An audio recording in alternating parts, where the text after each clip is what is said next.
Hey guys, welcome to the Strat Chat. Thanks for tuning in. We've got an awesome video for today. First off, congratulations to 8LJ Walking for his win at the TFT Fates World Championship. One of the compositions that was doing the absolute best at this tournament was Mages, and while Kale brought him to the finish line at the very end, surviving against Zyku's fantastic board, one of the best finishers and most consistent decks that got to top one many times was Aurelion Soul Carry. So we're going to go over that, and we're going to go into some of the iterations and what we can do from it. First off, Mage 7 has been at the top of the metagame, not wildly contested as of yet, although there are more and more people going to be playing it. A lot of tricks have come out, like realizing that Warmog's Armor and Mage Hat are great on Swain. And while you can build with Morgana to go along with Siphoner, you could also just as well go for Vanguards with Braum and with Sejuani. So we've been analyzing all the games from Worlds, trying to figure out what they do in common. So a little recap: these are the games that we've had since watching these, and we're just crushing it, right? So this is what makes us think that Mage is going to be awesome for you, and we're happy to have you try it out. This is what we're looking for at the end of the game. Our level 9 endgame comp, totally competitive at this point. The main items that we're looking to slam Hextech, Gunblade, Guardian Angel, and Ionic Spark. I have Rabadon's Deathcap here, and you'll notice that most people on the pro games played with Jeweled Glove. If your environment has a high healing, high resistance team, for example, if there's Siphoners or Vanguards, which a lot of comps have, then the Jeweled Glove does give you that potential to just get that one shot in and to clap your opponent. It's also the only Brawler's Glove that we use in the composition. So while Deathcap mathematically is just going to be more damage over time, especially with the multipliers from the Mage buff. If you need that one shot, or if you just end up with that glove early and you just want to slam the Jeweled Gauntlet, then boom, pop it on.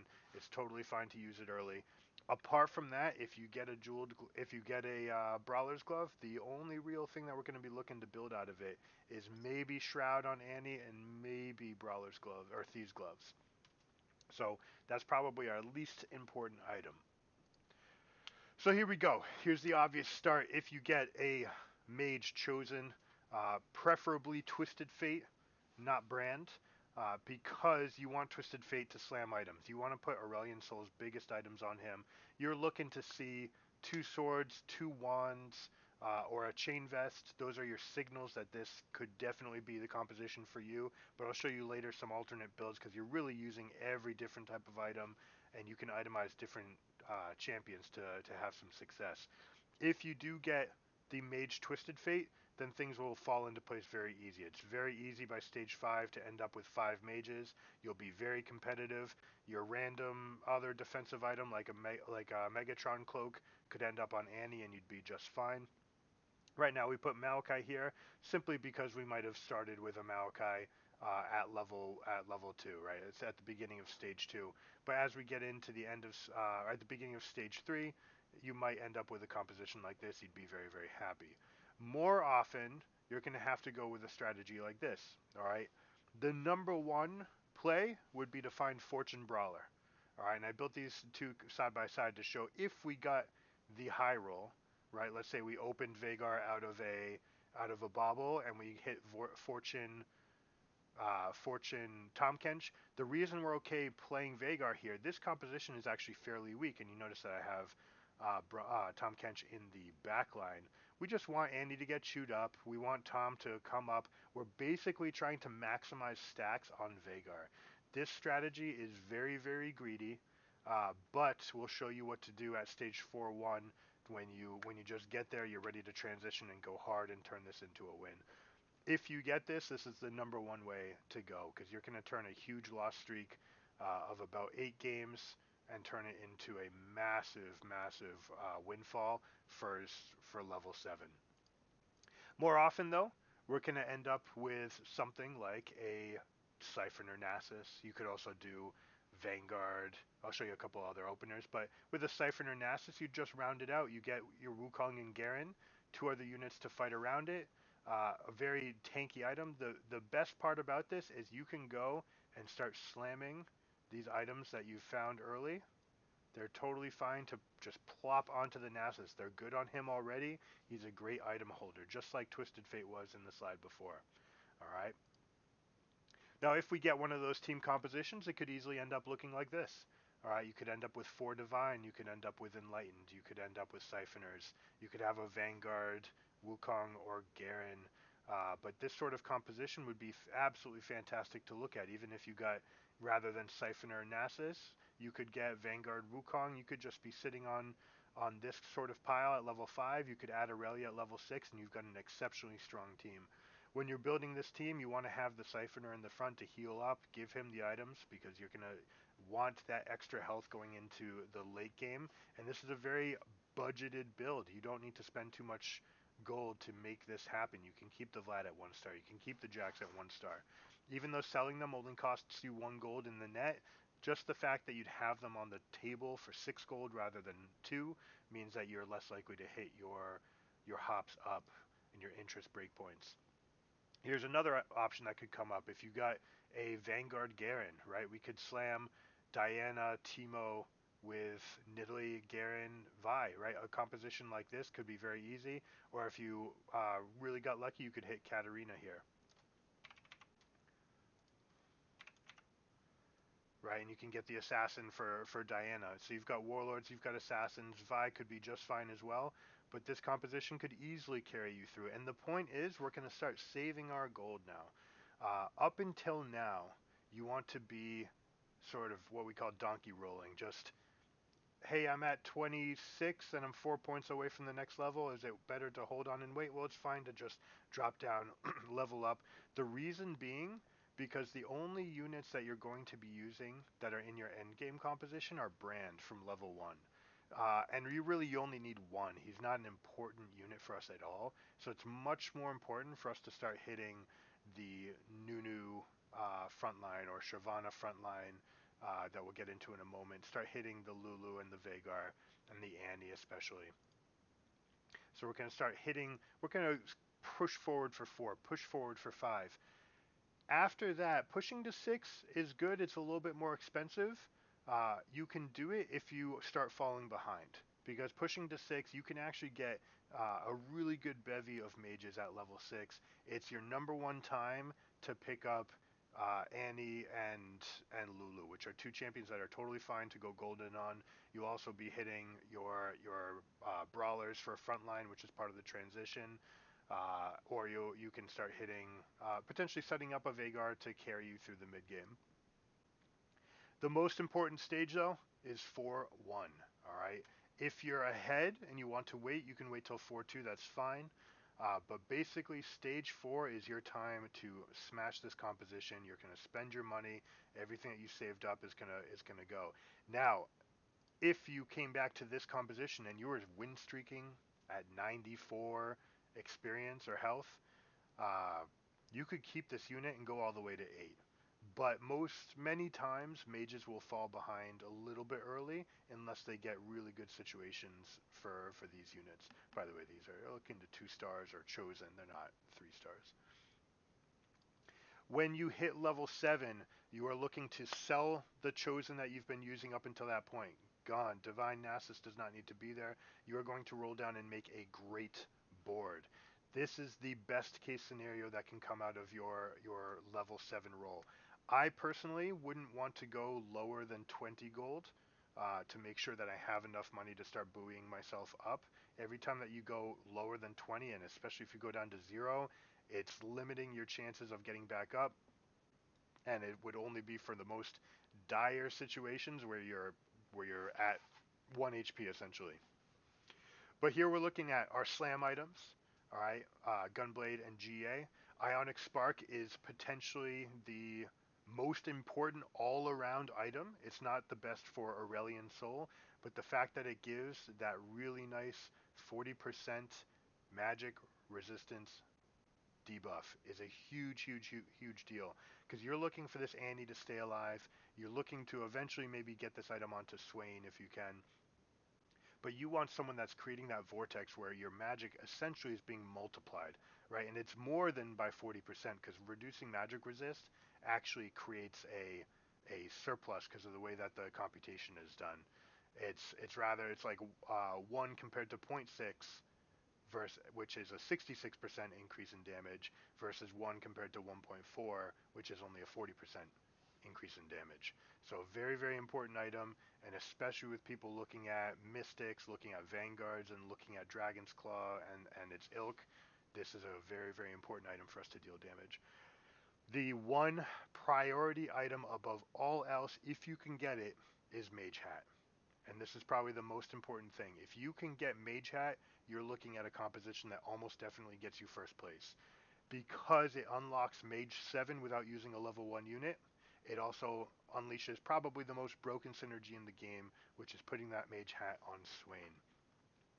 If you do get it, this is the situation that you're going to be looking at. You definitely want it on your Shyvana. The reason being, when Shyvana transforms, that counts as her spell. So she'll cast it twice. If she's Mage 5 or Mage 7, she'll get the extra bonuses from the extra AP, and she'll just get absolutely massive, and this composition can carry you all the way through Stage 4 and into Stage 5. If you get this composition, you're going to look to hit 9, and you're going to look to go get your endgame units. If you get something shy of this, if you end up with Braum, you don't get the Mage Hat, or you end up with Maokai, or just not quite exactly these units, then you're more likely to go to 8 and try it again to try to hit your more Aurelian Souls and start getting your frontline. But this is the crux of the build. Stage 4, you want to be rocking Stage 4 with a build like this. Now, Stage 5 and beyond, and essentially Stage 6, we're going back into that full build, right? This is what we want to get for Stage 6. We'd love to be here. We'd love to be pushing 9. We'd love to be seeing these units. If you don't get the Mage Hat, you could easily swap out this Swain and Morgana for Braum and Sejuani. Sejuani Aatrox is the best stun lock combination in the game. Aatrox is going to help peel your Aurelian Soul, which is why he makes the final cut. If you do get the Mage Hat, this Siphoner build cannot be beat. All right, the Ionic Spark just creates this vortex of damage around Swain. Swain uses his max health plus the mage buff, so that's why Warmogs and Mage Hat work so well together with him. You're essentially multiplying. It's like rather than going 2 plus 2 plus 2, you're doing 2 times 2 times 2. You're getting 8 instead of 6. All right, this Swain is starting to get bigger and bigger and bigger, and it's multiplicative using Warmogs and Mage Hat. We have Bran set off to one side, essentially to be fodder for an Aatrox or whatnot. We could easily swap these two if there are a bunch of Aatroxes in the lobby. If there's multiple backline access, it's good to have one other thing here, because if an assassin jumps, if they're playing against other boards, right, and they have assassins over here, you want them to gum up some time. Also, if this guy gets hit early, then it will die early and pass your Dragon Soul buff potentially onto the Aurelian Soul, which can be a huge bonus. For that reason, sometimes it can be worth just doing this and frontlining the brand just to get him off the board, pop the buff onto someone else, although keeping it on Swain is totally reasonable as well. Now, things don't always go as planned. You might have to adjust, you might have to pivot. Sometimes we just get the wrong items. Sometimes when you're in that level 7 roll down, you're going to hit something like a Dragon Soul Shyvana. And if you already had a spatula but you didn't have the tier, if you ended up with too many Brawler's Gloves or recurved bows, this is something you could do. You can go into 9 Dragon Soul with a composition that looks like this. You're still going to use, since we slammed these items early, you can still use them. They're great on Samira. The extra healing means that when she goes into the fight, she's likely to heal all the way back up. Even if she dies from Guardian Angel, she's likely to heal back up. Last Whisper is kind of the core item on her. Another iteration that you can go Titan's Resolve in combination with Last Whisper. If you hadn't slammed the items yet and you ended up in this path, you can end up with Titan's Resolve plus Last Whisper, which basically just instant charges when she ults up. The Swain build, still looking for this. If we can get the Mage Hat, right? 1, 2, 3 mages. You've already got the Aurelian Soul and the brand in here. So we're looking to use those.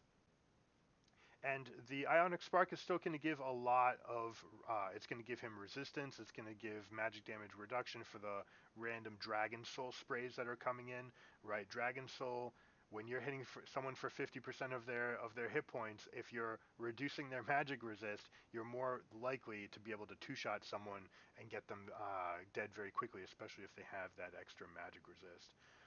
And sometimes everything gets scuffed. We end up with too many gloves, too many bows, too many chain vests, and whatever it is.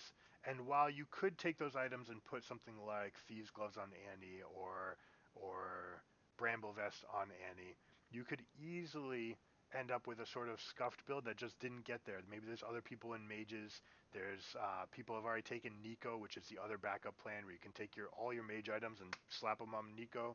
Fabled or Mystic Nico as your chosen, and you can easily go all the way with that. But if it just doesn't show up, you go to 8 and you just don't have it, or maybe you took that early Nasus or Wukong or Garen route, and you're just hitting 7, you're like, man, there's 2 other mage players, there's a Fabled player, it's just not happening. You can take that comp with your early 8 hit point lead, sort of sacrifice a little bit of stage 4, especially the back end from 4-4 on when people start hitting 8 and getting more competitive. You can sort of sacrifice that and go for 5-2 or 5-4, push 9, and go for this sort of composition. You've got your legendaries. The Slayer Adept is probably the best end game final build. It is the winningest. It is the winningest combination of units. I sort of put a couple options in here for what you might end up with. You could easily take out Morgana. You could easily take out Swain. They're here. They could be options, but more than likely it's the Slayer and Adept combination, and you can take those Aurelion Soul items and pop them onto Yone. Now I want to go over some other iterations that might come up. When you're going for this roll down, when you're digging for Aurelion Soul, you're looking for your Mage Chosen, you might stumble upon a handful of Annies, a handful of Lulus. If that's the case, it's very easy to do something like this. Put an extra Bramble Vest on the Annie, make sure it doesn't get crit down. Or my favorite item that is very underappreciated, this one right here, the Stone Plate. And you can just leave her alone in the front line. I wouldn't recommend slamming Stoneplate because it's too important to find the Guardian Angel and the Ionic Spark. But if you are already on Cloak number 2 and Chain Vest number 2, 100% I'm going to put those items onto Annie and watch. I'm not going to sit around and wait for Chalice of Power, even though it's a great item. If I have that and I have Annie and she's built up already, or if she's my chosen mage, boom, let's get the Stone Plate on her. So again, in recap, this is the sort of build you're looking for. You could easily end up with Vanguards and have something like Sejuani and Braum. Apparently it won't let me put Braum on the table. And a game plan like this could easily work out as well. The Chalice of Power would be less important. It would be more important to get the Ionic Spark back onto the Aatrox. The other items, probably something defensive. You could have moved these items, or you could have built up the Annie and have her in the front line. It's totally fine to do that as well. In fact, I like doing this even more. These guys are more likely to protect your back line, and then you have something like this to protect your front. You could even have it like so. All right, so a lot of different options. These are the core 2 items. Rabadon's is your overall best performing rod item, but since you're already using 3 rods in the build, it would require number 4. That's why a lot of people are going Jeweled Glove. Plus, it does shore up some of those matchups where you just might need to one-shot a Nico that's got Vanguard's Curious and is part of an 8 Vanguard team. So anyways, I hope you liked it. This is Mage in 4.5. The new set's coming out April 28th, so you've got 2 weeks and a half to rock this. I hope this gives you the information. Leave some stories in the comments below. Give me screenshots of all the events, all the epic wins that you get, or even the bad beats, whatever's going on. If you like this video, make sure to hit that like and subscribe button. I'll catch you next time. Peace.